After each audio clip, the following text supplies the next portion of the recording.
Hey, welcome in. Welcome to the Arrowhead Addict podcast. We are here coming to you live. Let me tell you, the dopamine, it's flowing. I am damn excited. We are so excited to be joining you guys tonight. Oh! Well, how you doing, man? Patrick. Will, Sterling. Yeah. Super Bowl champion, two-time Pro Bowler, and Trent Green. Trent Green, how you doing? Hey, what's going on, guys? Oh, he picked it up! He picked it up! He's gonna score!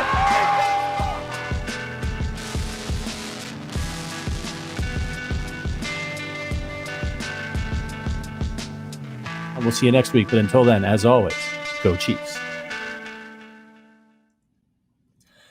Welcome into the Arrowhead Addict pregame show. I'm Bryce Carter. Thank you so much for joining us today on this Sunday, November 16th, as the Chiefs take on what is a critical matchup in the AFC West as they take on the 8-2 Broncos in Denver at Mile High Stadium here.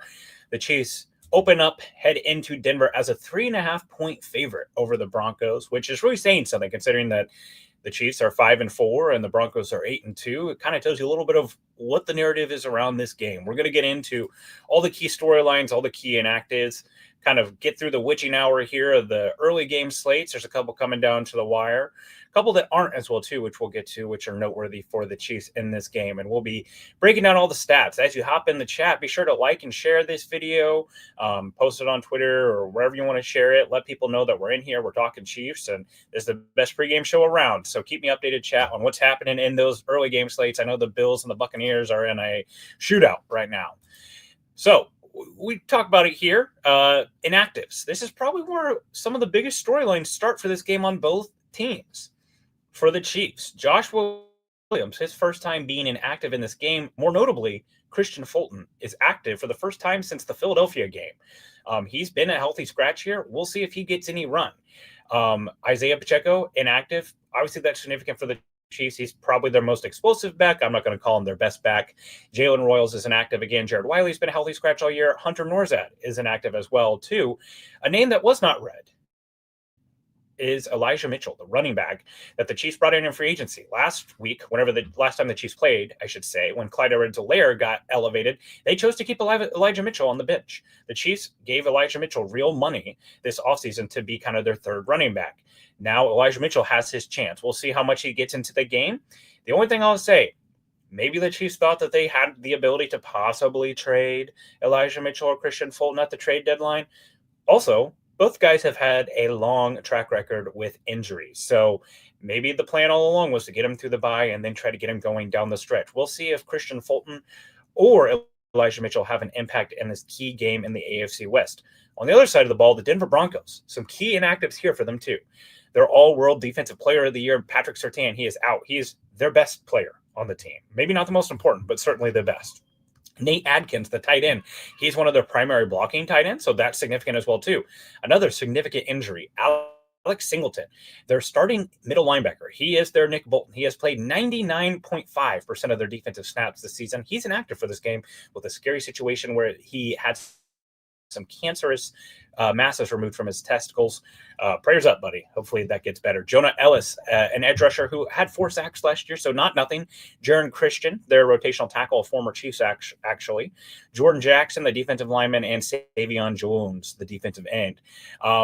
Another significant injury for the Broncos that's not inactive because he was placed on IR is J.K. Dobbins, who was, before this week of football, the 5th leading rusher in the NFL. It's going to be the rookie R.J. Harvey, who's probably going to be getting predominantly the workload today. I actually really liked him out of UCF. He was one of my guys, very explosive, but he's not done a whole lot this year as they've been leaning heavily on J.K. Dobbins. So we'll be interesting to see how these inactives play out in this game as really, and I talked about this. This version of the Denver defense gave up 32 points to Jackson Dart without Malik Neighbors, Cam Scadaboo. Dart was in his 4th start. And by the way, they had Patrick Surtain. They had Alex Singleton. They had Dre Greenlaw on the field. And nobody else on that Giants team. And they gave up 32 points. This is a very good Denver defense, especially the pass rush. But this is not the 2015 Denver Broncos defense. This is not your 2000 Ravens, your 85 Bears. They're a good team. They are a good defense, but they are not infallible. So we'll get into that. Weather-wise in Denver, it's a perfect day for football. It's 68 degrees right now in Denver, mild 6-mile-an-hour wind. It'll be 66 down to 56 by the time the sun sets in Denver. So really, weather should not be a factor in this game. We talked about a little bit about the scoreboard mattering here for the Chiefs. They've got a opportunity ahead of themselves in the AFC West. That's really all they can worry about right now. The Jaguars mollywop the Chargers 35-6. Justin Herbert, I mean, seriously, the Chargers got to think a little bit about their future with Justin Herbert and putting him in front of that offensive line. I don't blame them. They've put a lot of investment in the offensive line, but he's getting killed. 35-6, Chargers lose. Chiefs get a chance here to take a commanding second place lead, or at least tied for second place. I had to look at the standings since the Chargers kind of had that half game on them from before, and really cement themselves back into the AFC West race. So good opportunity for them to take advantage of this here. Also around the league, the Steelers are going to beat the Bengals, it's looking like. Texans are leading the Titans.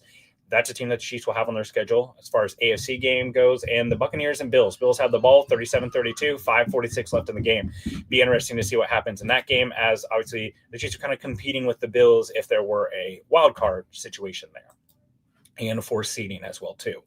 Let's get into this game. So the Denver Broncos, they are 8-2. They're first place in the AFC West. Their head coach is Sean Payton. Offensive coordinator Joe Lombardi, a guy who was brought up under the Sean Payton system, was the offensive coordinator there for Justin Herbert for a little bit, and defensive coordinator Vance Joseph. The quarterback by Bo Nix. This offense, the storyline all week long has been about how putrid that offensive performance was for the Broncos against a not very good Raiders defense. We saw what the Chiefs did against that Raiders offense a couple weeks ago, and the Broncos could not fathom much more than, I believe, 10 or 13 points. That kind of lines up here. Now, I would say some of the stats are a little bit better offensively than you might think of, but keep in mind, let's run down their score log here and see where all they have done. And you're going to notice a trend here with the Broncos offense and the Broncos defense, frankly. They are a little bit of schedule merchants, right? Like, they have really developed a lot of their scoring from a couple of bad defenses. They put up 28 points on the Bengals, definitively the worst defense in the NFL. They put up 44 on the Cowboys, another terrible defense. They put up 33 on the Giants, another terrible defense. Other than that, here's what their score totals are: 20, 28, 21, 13, 18, 10. That's not scaring you. I put this out on Twitter this week. Patrick Mahomes has never lost a game in his career whenever the opposition is held to 17 points or less. So the question is, can the Broncos at least score 17 points or more in this game? I'm sure that they like to think that they can, but that's pretty significant. So if you hold them under 17, you feel really, really good about that. Broncos offense ranks 10th in yards, 10th in points. Keep in mind, they haven't had a bye week yet. So some of these counting stats will go down just by nature of them not playing a week. They are 9th in total team DVOA. They're 18th in offensive DVOA. So those advanced metrics, they don't like them as much, especially in EPA per play, where they rank 16th, 6th in rushing yards. We talked about J.K. Dobbins being out. That's significant. 12th in EPA per rush, 15th in passing yards, 20th in EPA per dropbacks. So Bo Nix on the latter part of that, they're 26th in success rate. In their quarterback ranking, Bo Nix is 21st. This offense is just not very good. I mean, it's not hard to say that. Something that's really interesting about Bo Nix, and this is one of my first key to this game, the Chiefs have to survive a couple of deep shots here. No quarterback throws the ball deep more than Bo Nix. You might not believe that. I'll say it again. No quarterback has attempted more throws of 20-plus air yards this season than Bo Nix. His 22.6% completion percentage ranks 29 out of 33 qualified passers. So he is chucking the ball deep, or he's checking it down underneath. The Chiefs defense ranks 10th in EPA per drop back on deep completion and has allowed the fewest deep passing yards this season. They are going to take a few shots down the field. That will likely either be with Courtland, Sutton, or Troy Franklin. Troy Franklin at this point has kind of become the favorite target of Bo Nix. They go back to their time at Oregon. He's a guy that I kind of liked in the same kind of Xavier Worthy mold. They have to survive those 2 or 3 deep shots. They're going to come off play action, if Bo Nix hits some of those explosives down the field, because they can get theirs in the intermediate passing game, the screen game, Bo Nix can scramble a little bit, but if they can hold them to not completing those, because like I said, Bo Nix is throwing those passes down the field. They're just not hitting them. If you can survive those few deep shots, that's huge to defensive success here for the Chiefs. For the Broncos offense, they have really lived off of Bo Nix not getting blitzed. This is something else. Like you think about this, like, okay, Bo Nix isn't a very good quarterback. Steve Spagnuolo is going to come in this game and heat him up and try to get as much pressure on Bo Nix as possible. It's actually the opposite, though. Bo Nix this season is the least blitz quarterback in the NFL. Only 75 dropbacks against the blitz. He has 6 touchdowns, 1 interceptions, a 97.5 passer rating, a 57% completion rating, and 1.3 EPA per dropback against the blitz. He's doing really good against the blitz. Bo Nix, when he's not blitzed, 350 attempts. Again, the least blitz quarterback in the NFL, Bo Nix. 350 attempts, 85% passer rating, so that goes down. The completion percentage goes up a little bit to 60%. The EPA per dropback goes negative. Bo Nix is not doing good when teams drop 8. So this would be a game that you might actually not see a ton of blitzing from Steve Spagnuolo, and that would be smart. He is blitzed at a 23% rate. That's the lowest of any qualified passer in the NFL. Got some questions here in the chat about Christian Fulton. Keep in mind, Christian Fulton being active doesn't necessarily mean that he's going to start.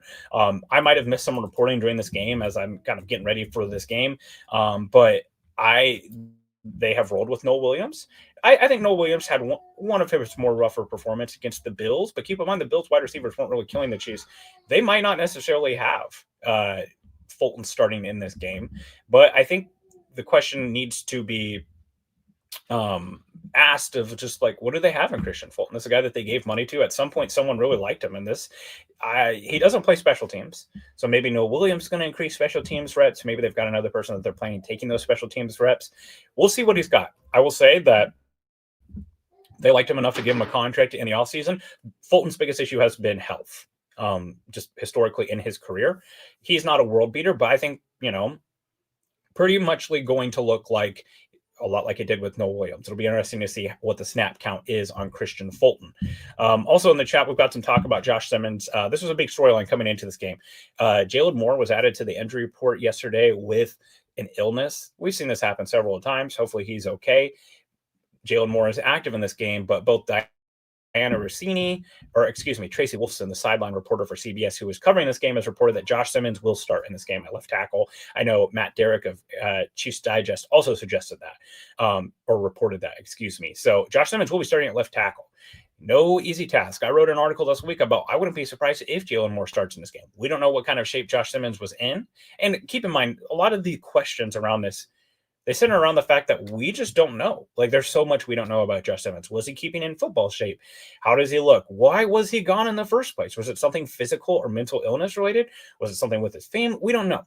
There's a lot we don't know. All I know is that this is a rookie who's making his 6th start in the NFL, coming off a month layoff in which he was not playing NFL football against a pass rush that is on pace to be the highest sack total ever. They are outpacing the 84 Chicago Bears with their sack rate. They are one of the most ferocious pass rushes we have seen. It goes several players deep. John Franklin Myers, Zach Allen, Jonathan Cooper, and Nick Bonito, obviously, who is a Defensive Player of the Year candidate. And also, something that might surprise you, you hear those numbers, you're like, oh, well, they're just getting home with 4 all the time. Actually, Vance Joseph blitzed at the 3rd highest rate of any defensive coordinator in the NFL. He blitzes more than Steve Spagnuolo. So they do know how to weaponize their players. They've got some good blitzing cornerbacks like Talafanoa Hafunga. And also they've got McLaughlin, who comes out of the slot. Jahdae Barron did that a lot at Texas.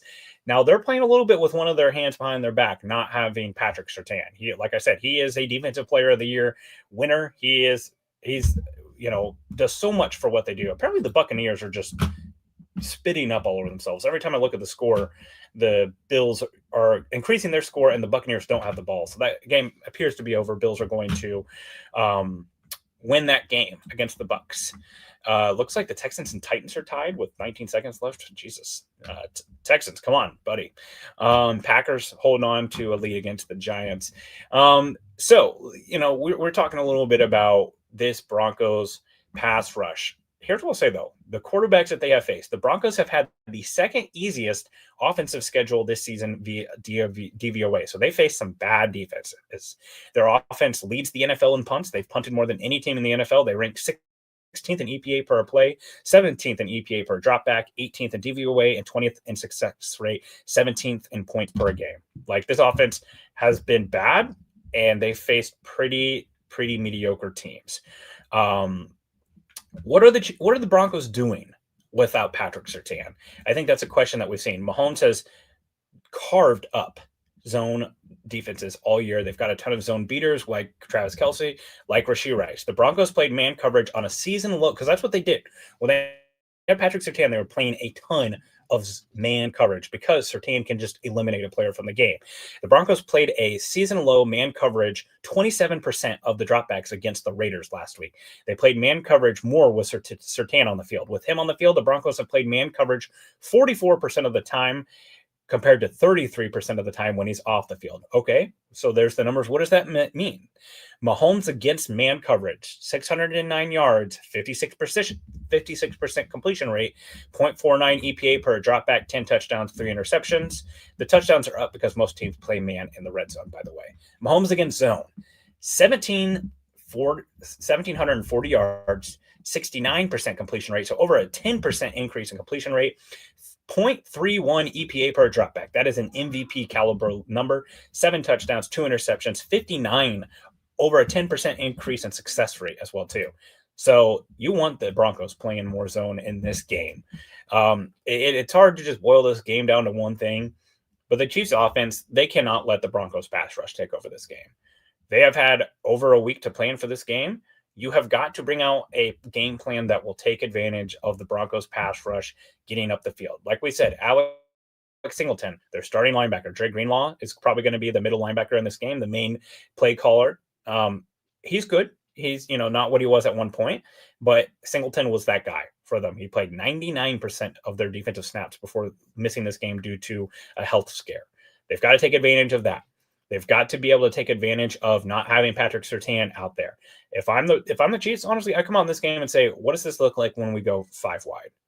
The Chiefs, whenever they rolled out the Rashee Rice playbook last year, some of their better performances against like the Ravens in week 1 last year, a lot of that involved getting out of empty and spreading teams out, attacking those linebackers. So this could be a Rashee Rice game. This could, and keep in mind, like Jaleel McLaughlin, their slot corner, he's a smaller guy. Well, what does that look like with Rashee Rice and Juju Smith-Schuster, who are both over 6 foot, 200 pounds? Every bit of that 205 pounds for Juju Smith-Schuster. So I would look at that for the matchups there, especially. Their run defense is pretty good. The Chiefs, we know that they're not going to run the ball a ton. I certainly think that they need to be a little bit more committed to it than they were before. I like this too. Phantom says, run more screen plays. That was one of the biggest things I thought was missing from the Bills game plan, which, by the way, the plan against the Bills pass rush was just catatonic. I'm not sure what they were thinking there, but those plans against the Bills to not have screens incorporated in the game was something that was just so obvious. Brashard Smith, while I will say, he is not some key cog in the Chiefs offense, he has been a big part of them getting their screen game going again. That's something that they need to incorporate. They need to get that pass rush moving horizontally. Look for some of those jet sweeps, whether it be Tyquan Thornton or Xavier Worthy. They've got to get that going as well, too. They need to create as much hesitation in the Broncos pass rush as possible. Let's see here. Chiefs offense. Talk a little bit about that. We've talked a little about the Chiefs. Let's go to some stats here for the Chiefs defense. I think a lot of us were a little disappointed in the performance against the Bills. But Chiefs defense, it remains at least pretty average. They're 4th in yards, 3rd in points. Both those numbers are great. Now, looking back on the Chiefs schedule, some of that has been driven by, a shutout against the Raiders, facing Marcus Mariota and the Commanders. But they've also faced some really good teams, like They shut down the Lions offense, which is one of the best offenses in the NFL. The Ravens, the Ravens win. I think a lot of people look back and kind of misremember the fact that the Ravens were healthy on offense in that game. They had Derrick Henry. They had Lamar Jackson for 90% of that game. They had Mark Andrews on the field. So that game was a good defensive performance. Like I said, 4th in yards, 3rd in points. They're 14th in DVOA on defense, 10th in EPA per play, 12th in rush yards allowed. I've seen this all week that somehow the Chiefs defense is just awful against the run. They're 12th in yards. They're 12th in yards allowed, rushing yards allowed. Like, this isn't some defense that, do I think that that's their strength? No. But I also don't think that this is a team that can just lose a game solely based upon rushing yards allowed. So I do think that is a strength for this team. Going into this game with J.K. Dobbins out, relying on R.J. Harvey, the rookie, and some of the other role players that they have. 5th in pass yards allowed, 3rd in EPA per dropback, 23rd in sacks. We talked about it. Teams aren't blitzing Bo Nix. So should they try to get home with 4? That's what they need to do. The pass rush needs to show up in a big way. Broncos offensive line, one of the best in the league, if not the best. They're without their starting right guard, Ben Powers, who is one of their starters. But other than that, this Broncos offensive line is great. Garrett Bowles having another fantastic season. Quinn Miners is right up there with Trey Smith and some of the other great guards in the NFL. They've got a good center. The right tackle plays pretty well. I think that's probably the weakness, the right tackle. And then obviously the right guard, who is out because of Ben Powers' injury. He is still on IR. But this is a great this is a good offensive line. More than anything in this game, you cannot have a situation, like I said, where Bo Nix is hitting those explosive plays. You've got to keep Bo Nix looking like Bo Nix. I think a lot of that centers around winning on early downs, forcing Bo Nix to come out and beat you on 3rd and long. Again, you cannot let R.J. Harvey in the ground game get going. I mentioned this earlier, like Courtland Sutton has been a matchup that Trent McDuffie has struggled with. That's where the Noel Williams, that's where the Christian Fulton, if he gets in this game, that's the spot that they need to get those guys lined up on him. McDuffie needs to be more on Troy Franklin, on Marvin Mims, some of the other pass catchers that they have in this game. Evan Ingram, the tight end, he's basically done nothing all season. You can't have Evan Ingram going crazy in this game. The Chiefs, last time we saw them on the field, really struggled with Dalton Kincaid and Dawson Knox. Evan Ingram on the season, 28 receptions, 227 yards, 1 touchdown. That is not much to write home. 8 yards per catch. That's nothing to be afraid of, right? So the Chiefs, they really need to handle that. And I mean, really, this one kind of goes to it, but the Broncos have the number 1 red zone defense in the NFL. The Chiefs are 3rd in red zone scoring. Red zone, it's always key in every close game, but here feels like if the Chiefs end up settling for 3 or 4 field goals instead of 3 or 4 touchdowns, that could be the difference in the game. So they've got to handle that. I will also bring this up. I frequently bring this up. Patrick Mahomes has done a good job of taking care of the ball all season, especially whenever you consider 2 out of his 5 interceptions came at the hands of his receivers, tipping balls up into the air. The Chiefs have recovered all 9 of their fumbles that they've put on the ground this year. Don't hate to say it, but that number is probably going to turn at some point. That's just how it goes. When you put the ball on the ground, it's a 50-50 proposition. Sometimes the other team scoops it up. So hopefully the Chiefs are able to continue to take care of the ball, because that's what this game plan looks like. If we're making a category here of Chiefs blowout win, how likely is that? I think it's possible. Bo Nix turns the ball over. It's possible. Chiefs win close. Seems like the most likely outcome, just knowing how the Chiefs play. Broncos win close. That feels like the main path for them to win. It really feels like Broncos blowout just doesn't feel that likely at all, simply because they don't lose those type of games very often. They've been blown out a couple times, and for some reason it's only in the Super Bowl, and they just don't have the offensive firepower. So we're wrapping up here. Let's get some score predictions in the chat here. Jalen Butler's got the Chiefs winning 31-17. He likes the blowout. Jesus Perez 20-10 Chiefs. I do think that Patrick Mahomes has never lost a game when his defense gives up 17 points or less. That's a number right there. So that's something to really watch in this game. Can the Broncos score that high? 20-10 Chiefs. Jesus Perez has. I thought I saw 14-12, a defensive battle. Joshua Clayton, man, I hope not. I really don't need stress through that. I put in the article this week, I've got the Chiefs winning 24-14. I think that they'll do enough on offense to get this done. I do expect the Broncos to come out here and play very inspired football. They know this means a lot for them. And I'll be honest, I think Sean Payton has given Spagnuolo some fits. They have had some close games in the past. One other thing, I'll just point this out. A lot of people point to that game where the Chiefs blocked the field goal. That game was so different than what this Chiefs team is. In that game, here are some of the players that are playing. Nazeeh Johnson was the full starting outside cornerback. Shamari Connor was the full-time slot corner. Wanya Morris started at left tackle. He left injured, then Kingsley Suamataia replaced him. Justin Watson, McCole Hardman, and DeAndre Hopkins all had catches in that game. It's just a very different team. It's just a very different team than those two teams that played last. So that's going to do it for me here on the pregame show. This is a key game. Join us back here at halftime. I'll be breaking down the game and all the key stories from halftime. And then afterwards, join us for a post-game, hopefully, celebration with Sterling Holmes, Adam Best, and Patrick Allen. Make sure to follow along with us for our written work at Arrowhead Addict as well, too, as we'll be updating stories throughout the game. Thank you so much for joining me on the Arrowhead Addict pregame show. And as always, go Chiefs.